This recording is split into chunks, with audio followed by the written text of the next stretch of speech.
السلام عليكم. علیکم سلام حجاب مخیرات سے چاور خدا خیرا و قبول کی خودش و راضی چاول باشه. گو خدا خیرا و قبول کی خودش و راضی مالا و حجاج آبا خدا قضا بلند ادب پیشا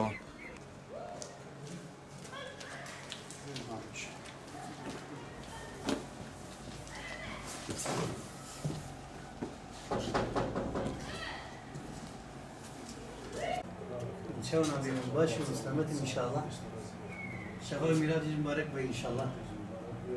نجود كلمات نبی معدود يا سيدنا خدا خير وقبل بك وخدا خير ومزن بك ورحمة لي بابا بابا ومقال لك ممنوع من النجوى.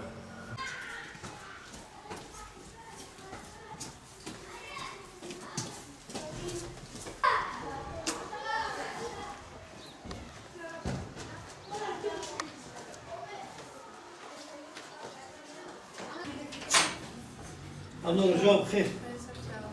ان شاء الله باشه. جوابla mecbur kevani diyoruz. Tam gereksiz var vakit. Yani fatıyor mu relatif devam.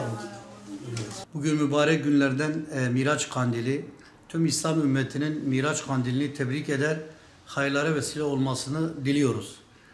Miraç Kandili münasebetiyle kendi çapımızda hayırseverlerin katkısıyla da 50 yetim muhtaç aileye gıda kolisi yardımımız oldu. Her zaman olduğu gibi mübarek gün ve gecelere dikkat ediyoruz ve bu günlerde fakir ve yoksullara yardımlarımızı ulaştırmaya çalışıyoruz. Gelen yardımlar yetersiz ve az olduğunu da biliyoruz, farkındayız. Bu yardımları mübarek gün ve gecelerde sürekli yapmaya çalışıyoruz. Ama imkanlarımızın kısıtlı oluşundan dolayı, kayıtların da bizde çok fazla oluşundan dolayı fazla yardım edemiyoruz. Hayırsever kardeşlerimizden beklentilerimiz gelip bizimle birlikte bu yoksul yetim ailelere bir el uzatmaları, yardım etmeleri ve bu hayırlı yarışta onların da bir katkısının bulunmasını isteriz.